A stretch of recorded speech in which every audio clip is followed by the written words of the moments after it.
Diego querido, un gran abrazo. Te saludamos todos aquí en Rivadavia. Willy Cohen, ¿cómo andamos? ¿Qué tal, Willy Cohen? Buenas tardes a vos, buenas tardes a tu equipo.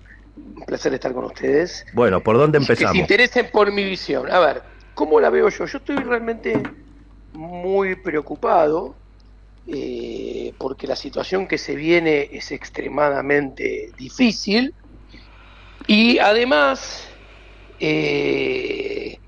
hay cosas que se prometen hacer y que no se pueden hacer. A ver, el plan motosierra, que es el principal puntal, la base de todo el programa económico de Javier Milei, lo hice yo hace ya mucho tiempo, en el 2018, con los números del 2018, y en aquel momento planteábamos que había que reducir el gasto público 9 puntos del PBI en los 2 primeros años de gestión. ¿Ok? ¿Cuál es el problema? Javier Milei tiene que bajar, para llegar al equilibrio fiscal que dice, 8 puntos entre 8 y 9 puntos en un solo año.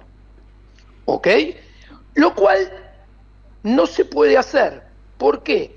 No se puede hacer si honra su palabra, porque cuando nosotros miramos el gasto público debajo de su esfera, que es la esfera nacional, y el presupuesto que él tiene que ejecutar, el gasto flexible es un poquito más de 5 puntos del PBI. Con lo cual, si él pusiera todo eso a cero, todavía le faltarían 3 puntos adicionales por bajar. Con lo cual, seguiría teniendo 3 puntos de déficit, y tendría que financiarlo con colocación de deuda o con emisión monetaria. Ahora, ¿cuál es el problema? Que no se pueden poner ese gasto flexible a cero. Con un ejemplo lo pongo concreto. Él habla de subsidios económicos, no se puede poner todos en cero en el primer año. Él habla de transferencias a provincias, ponerlas en cero, no se puede poner en cero, ¿saben por qué? Porque parte de esas transferencias que hace Nación a provincias son para pagar, por ejemplo, parte de las jubilaciones que pagan las 14 cajas provinciales jubilatorias que no fueron transferidas a Nación con el menemismo. Con lo cual, no se puede poner a cero. En un ejercicio muy optimista, se podrían bajar 4 puntos porcentuales. Entonces, ¿qué quiere decir? Que se puede bajar solamente la mitad. Ahora, vienen las malas noticias.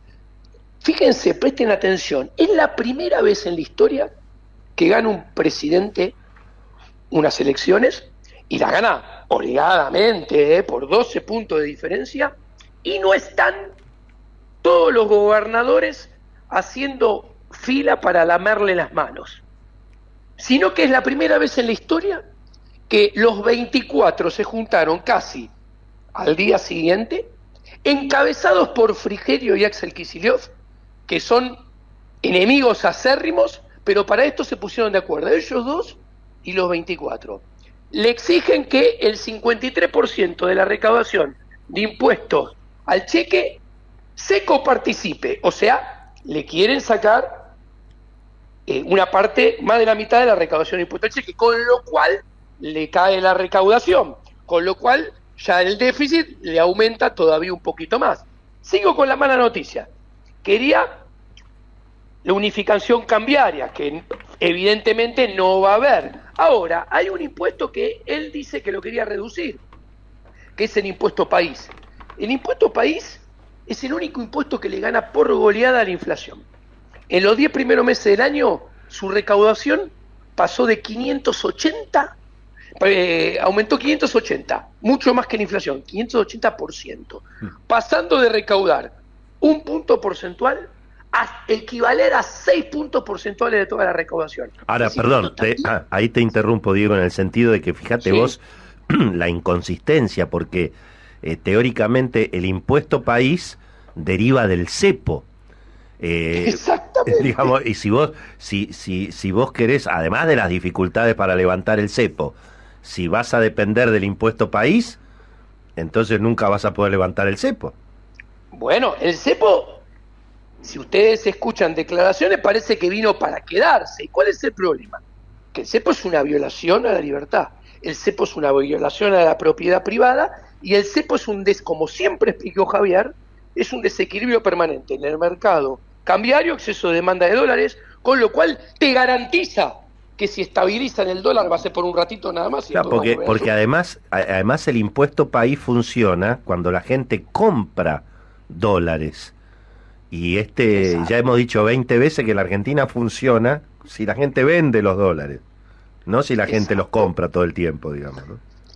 Entonces, en definitiva, lo que quiero decir es que Javier Milei tiene un horizonte en el cual no va a llegar al superávit fiscal financiero ni al equilibrio fiscal financiero. Y si hay un agujero que va a ser probablemente la mitad del que se esperaba que hubiese, a ver si no se hiciera nada, o sea, él tiene que cerrar una brecha de 8. En el mejor de los casos, baja 4 y queda la mitad. Va a tener que financiar 4 puntos, que es o con emisión monetaria o con colocación de deuda. Tal vez, Diego, tal vez ese shock de realismo es lo que explica, digamos, el acercamiento de Milei con todo este sector tan financiero, ¿no? El Toto Caputo, Bausili, Joaquín Cotani, ¿no? Son todos hombres del mundo financiero y muy expertos supuestamente en esto, ¿no? Es interesante lo que vos comentás, Willy, porque acá entra lo que vos decís, bueno, van a conseguir dólares.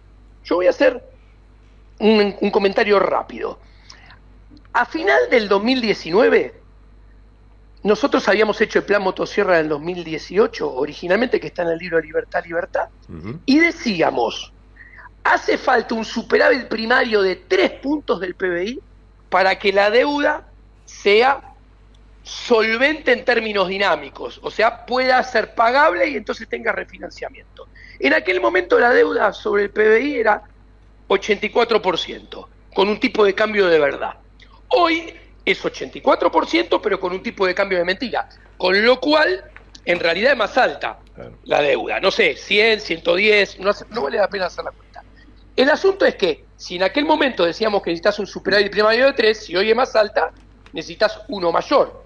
Ahora, este equipo, que es un equipo no económico, sí financiero, va a colocar deuda. Y acá el monto de la deuda a colocar, que pareciera que es para rescatar las LELIQ y las PASES, que no sabemos en qué momento se va a rescatar, pero es rápido, vamos a tener que rescatar, no sé, 25, 26 o 28, 29 billones de pesos de LELIQ y PASES. Según cuánto consigan, hay un tipo de cambio de conversión. Por ejemplo, abrirán 30 días la ventana para, bueno, canjeemos la LELIQ y PASES. Asumiendo que se canjean todas, acá el monto de recaudación que consigan es muy importante. Porque, por ejemplo, para mantener un tipo de cambio de conversión en torno a los 1.000 mangos, como hoy en día, Caputo necesitaría conseguir 30.000 millones de dólares. Si Caputo consiguiera 12.000, el tipo de cambio de conversión podría ser entre 2.500 y 2.800. Si consiguiera 15.000, sería un poquito más bajo. Si consiguiera 20.000, estaría entre 1.500 y 1.800. ¿Y cuál es el problema?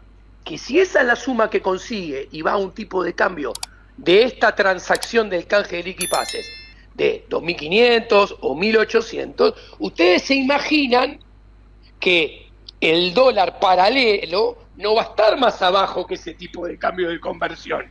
Va a converger y sobrepasar ese tipo. Entonces, rápidamente la devaluación del dólar oficial, que no sabemos tampoco cuál va a ser, imaginemos un número para que le quede a la gente, salta de 370 a 800, a la brevedad vuelve a quedar atrasada, corta y amarreta.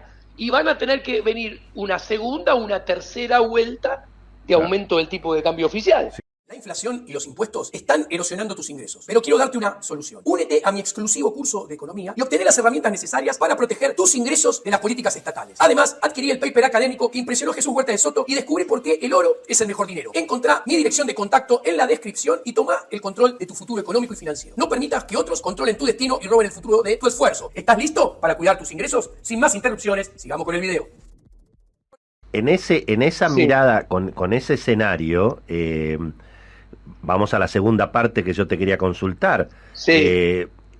¿Cuál, digamos, para que tenga éxito un blanqueo, en el caso de que se decida hacerlo, bueno, tiene que generarse también la confianza, porque no es solamente el premio de blanquear, sino la decisión de traer los dólares y depositarlos en la Argentina, eventualmente, si no, mucho sentido no tiene, para conseguir dólares, digamos, ¿no? Claro, porque el plan motosierra es recesivo. Entonces hay que hacer, va a caer el consumo privado, va a caer el consumo público, que es el ajuste del gasto público, que son los dos primeros componentes de la demanda agregada, que determina el nivel de actividad en el corto plazo. Entonces vos necesitas que el tercer componente, que es la inversión, compense o intente compensar esa caída para que no sea tan recesivo o al menos quede empatado. Entonces, vos necesitas que la inversión aumente. ¿Cuál es el problema? No hay reputación, porque cada vez que pusieron un blanqueo, los políticos al final terminaron cazando en el zoológico tributario a los agentes privados. Con lo cual los agentes privados no van a traer un mango porque no tienen reputación, entonces no le creen, no tienen credibilidad, no traen nada. Entonces yo propongo un blanqueo con un vale. ¿Qué es esto? Para que lo entienda la gente. Blanquearse $1.000.000 y te dan entre el 40 y el 30%, o sea, 400.000, 300.000 en un vale para que canceles impuestos con ese vale. Ahora, este proyecto de blanqueo debería venir acompañado con otra ley que establezca un mercado de capitales para estos vales, porque vos capaz tenés un vale de 400.000, pero vos querés pagar solamente $100.000 de impuestos. Entonces, los otros 300.000 lo vendas en el mercado secundario y alguien lo compre, y este vale pueda ser aplicado a cancelar impuestos ligado a todos los bienes y servicios relacionados con la inversión, para justamente estimular la inversión. Y paralelamente tiene que haber otro proyecto de ley, se me ocurre, que establezca la creación de un nuevo sistema bancario y monetario que cohabite en paralelo con el que tenemos hoy en día, que debería quedar solamente en pesos. El nuevo sistema monetario bancario con encaje del 100%, para que los bancos no crean depósitos inventados en dólares que no hay, ni crédito inventado en dólares que no hay, para así evitar las corridas más adelante. La experiencia de la convertibilidad enseñó esto. Este nuevo sistema, a ese sistema todos los dólares blanqueados van a este nuevo sistema que es solamente en dólares. Y se liberaliza toda operación económica de consumo, de inversión, de crédito en dólares dentro de este sistema. Claro, eso es sin cepo, eso sin cepo, que la gente sepa que puede entrar y salir libremente. Exactamente, con lo cual pasás a tener una economía, una parte de la economía totalmente libre, totalmente dolarizada y que no va a experimentar inflación. ¿Ok? Y entonces, en ese tramo de la economía va a funcionar las operaciones de comercio internacional, las operaciones de inversión, etcétera, etcétera. Y va a cohabitar con el tramo en pesos, que es el que tenemos hoy en día, hasta que, siguiendo las ideas de Javier Milei, que no tienen por qué ser las mías, no hago ningún juicio de valor, complete su proceso de dolarización y absorba por completo los pasivos en peso del Banco Central. O incluso se podría ir a un sistema bimonetario si estuviera ordenada la economía, ¿no? Pero bueno, para eso... A ver, el sistema bimonetario estaría solamente mientras sí, claro, que todavía no se completó la dolarización, porque estoy siendo congruente con el Sí, programa pero de Javier. viste que lo de la dolarización está medio Bueno, discutido, ahí ¿no? lo de la dolarización, yo tengo mi lectura conociéndolo a Javier. Yo creo que el nombramiento de, de Caputo, Ujú. Caputo es un ministro de Economía en leasing, para mí. ¿Qué quiero decir con esto? Que tiene una fecha de vencimiento. Yo creo que viene para solucionar el tema de las LELIQ y pases en el corto plazo, porque Javier siempre fue muy claro, dijo, lo primero que hay que hacer, el primer paso para la dolarización es solucionar el tema de las LELIQ Sí, y pases. ahora, de eso es, Diego, lo vamos a charlar en otra nota, porque sabemos que además tenés otro compromiso, pero eso también va a Sí. ser polémico, ¿no? Porque si la idea es tomar deuda para financiar una fuga de capitales y que la gente que tiene pesos pueda salir rápidamente en pesos, en dólares, a un dólar de 800 pesos, por ejemplo, eso también va a ser Es más, polémico. Eso va a es ser muy más de lo polémico, mismo ¿eh? de siempre. Claro, por Es eso te el digo. riesgo de la vuelta nefasta del carry trade que Exactamente, aumenta claro. el endeudamiento Ujú, en términos netos, claro, aumenta el costo de capital, aumenta el riesgo país en el mediano y largo plazo por y eso. juega en contra porque complica